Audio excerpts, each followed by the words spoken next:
Alright, welcome to Those Guys TV. This is our first recording. We're doing a little gameplay thing since Tenkaichi Sparking Zero's coming out. We're going to be doing a little back and forth, me and Josh playing in Tenkaichi 3. Hello, how y'all doing today? We're also talking about excitement and anticipation for Sparking Zero coming out. We can't wait for it to come out. We hope it keeps a lot of the same gameplay and aspects as Tenkaichi 3. It being one of the best Dragon Ball Z games I've played yet. I have great hopes for it to be at least a little bit similar in some aspects. You guys mark your calendars too, because it's coming out this year, October 11th. Fun fact, that's also my birthday month, but that's aside from the fact. Right now we're just picking characters. Some of the ones we're picking are have some broken mechanics and some different type of skill sets that we're just really trying to show off. We really wanted to show some of the mechanics like unblockables, moves that can heal us, certain characters with natural features that are a little broken unless you put what are those items called? They're called Z items. They're like customizable items that you can use out of your character's allotted ability points is what it's like. It's like an ability point system, and you can give them like extra attack or extra ki, or they get ki but they lose defense, you know, stuff like that. Different mechanics. It was kind of a cool customization system actually. And it was based on a point system, I believe it was. Yeah, like the ability points, like the higher you raised your character's level, the more Z items you can equip on them. And I think the max amount of points was like 8 points, and certain Z items did like 1 to 3 points, you know. For example, like a certain Z item will give you an extra health bar starting the game. Or there was a Z item that could give a character, like a Dragon Ball character, like let's say Nam or Grandpa Gohan, you could give them flight, and it would only cost 1 point. Yeah. There's also pretty broken ones like Power Body and starting off Ultimate, which allows you to do an ultimate special move off the gate. Now this is very important. You see how Josh is kind of completely trouncing me right now with Legendary Brawly? The problem with Legendary Brawly is that he has natural Power Body and natural Light Body. This allows him to eat like regular punches, non-charged hits, like, and it not even phase him at all. Yeah, for him to flinch from an attack, you'd have to get a whole combo off. And for him to react from Light Body, you'd have to use a Charge Blast. Like everything goes into its own type of things there, but mostly it's just like he's just like a big hulking force. He hits for a lot. Like that's one of the mechanics I like about the Tenkaichi games. They kind of show the difference in powers from the characters. Not too much, but sometimes with characters like Brawly or Super Saiyan 4 Gogeta, it's kind of glaring, you know? Yeah, it's overwhelming. So hopefully with Sparking Zero, they nullify that more or level it out more. But I kind of like the power differences too, and how the different characters had different characteristics. Like Vegeta, he shoots off Ki Blast faster than any other character in the game. Yeah. So Birder strikes faster, one of the fastest strikers in the game. Yeah, the only other person who compares to his speed is Super Saiyan 4 Gogeta, or basically the Super Saiyan 4. Super Saiyan 3 is pretty fast too. Yeah, Super Saiyan 3 Goku especially. Kid Goku or adult form. Let's talk about the. See the number right below the character image on the top right or top left on the screen? What exactly is it? Would that mean for people that haven't played the game yet? If you haven't played the game, the number right there by the character's face, that would be blast gauges. And what blast gauges are used to do is like either like abilities. Yeah, we're showing it right here. Like abilities like that would cost like a number of blast gauges, or to power up to max would cost you a blast gauge. Now this is very important right here. You see how I'm kind of stun locked and can't move, and Josh is just doing whatever he wants. If I do a charge move while you are blocking and you have no Kai left, it will break your guard, and you'll have to charge enough Kai in order to move again, or you have to get hit by a big enough attack. Yeah. To unstun you. Also, there's abilities like you'll see me use with Scouter Vegeta here a lot. Like it's like explosive wave right there. Can knock a character back, and I use like L2 and circle for that move.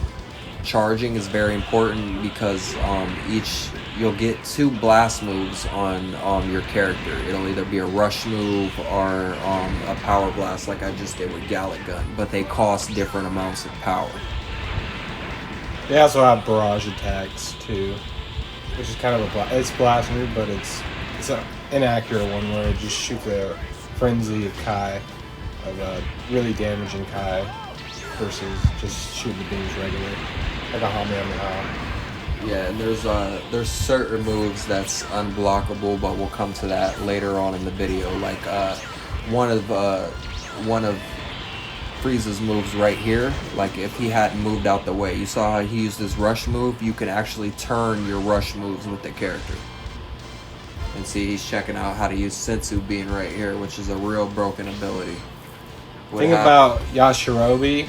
If he successfully connects his charge move, it will automatically give him enough time to use Sensu Bean without being disturbed at all. Yeah. And Frieza has one of those unblockable rush moves that I might die this time. Like I said earlier, if Yajirobe hadn't moved out the way, it would have been a move that he couldn't block physically. You literally have to move out the way. Another thing is too, if you switch your character whenever one of your gauges are almost gone, you can get that gauge back if it's not completely gone off of the character. See how Broly he took some damage when he first came in, but he was able to heal it back over the course of time.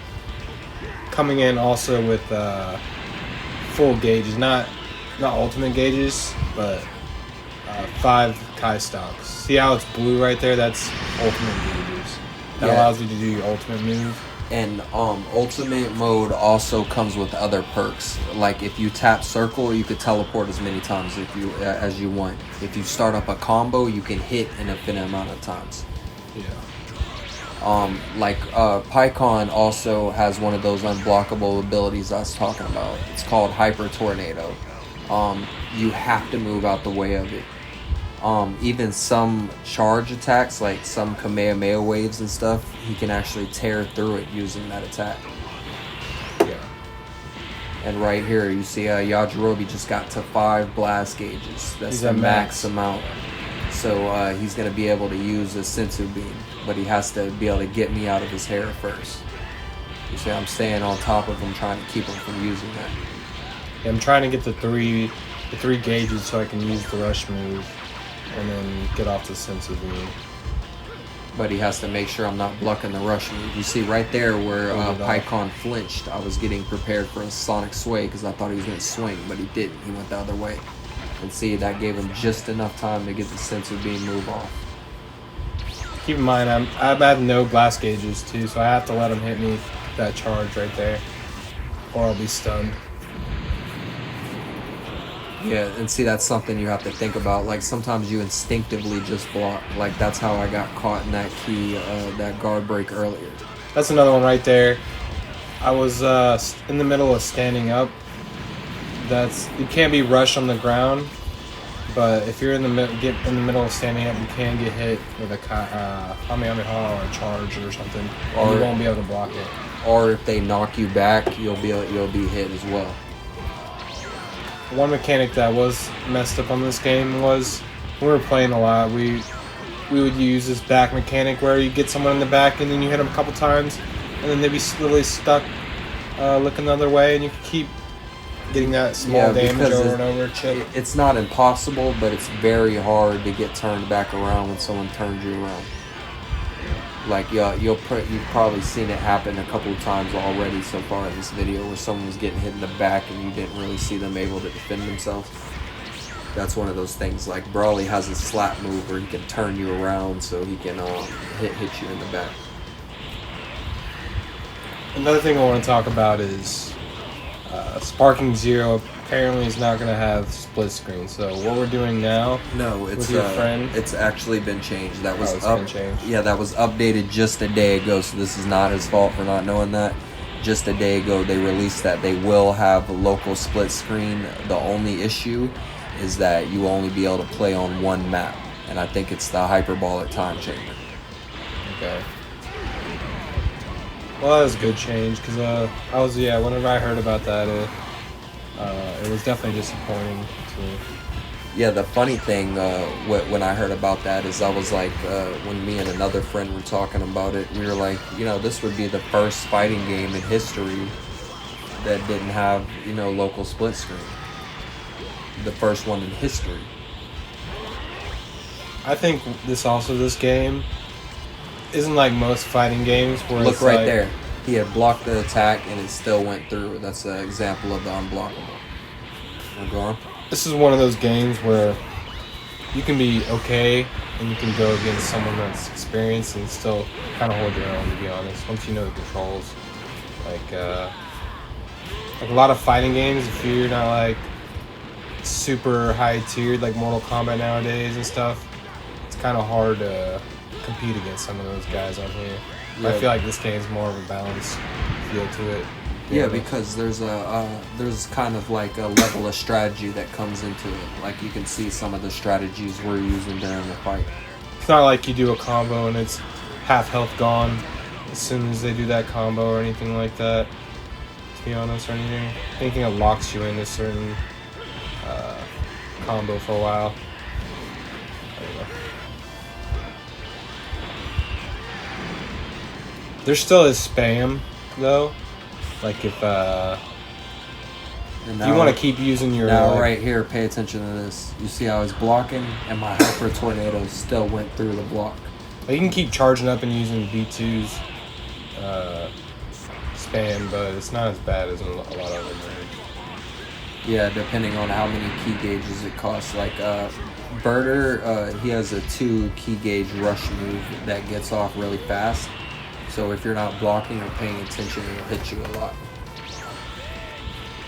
Alright, let's talk about the different editions of Sparking Zero. Is it worth the extra money? Okay. Now, I will say the most expensive version is not. Unless you're really a fan of collectibles, I don't really think it's worth the money. Because it's like $150.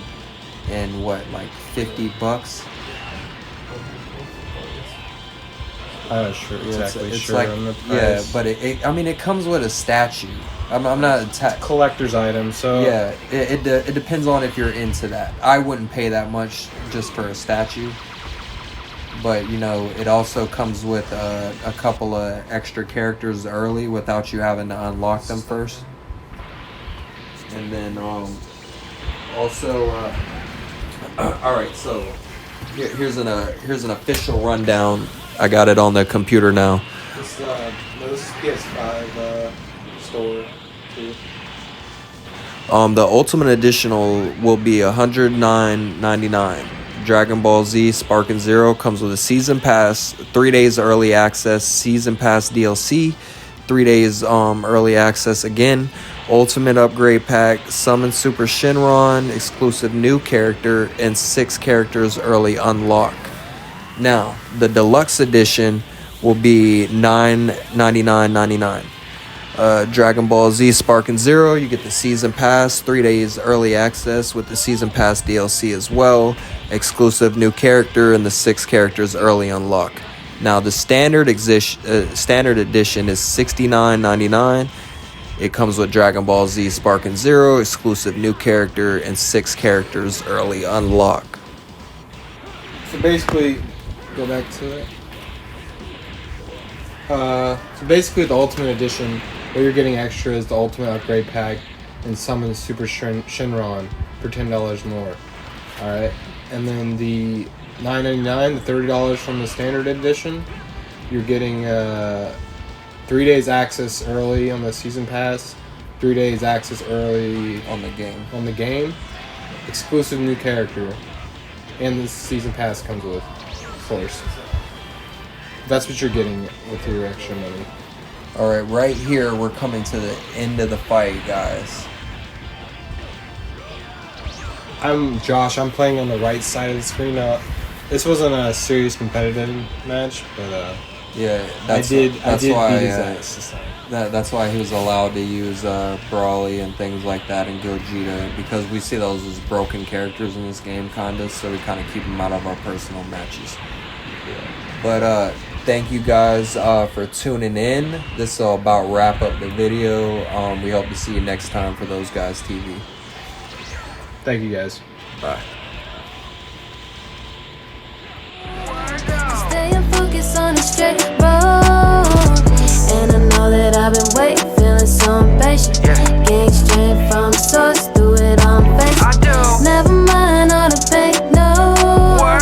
Staying focused on the straight road. We ponder all our problems, like what do we go through? It's just like a show tune.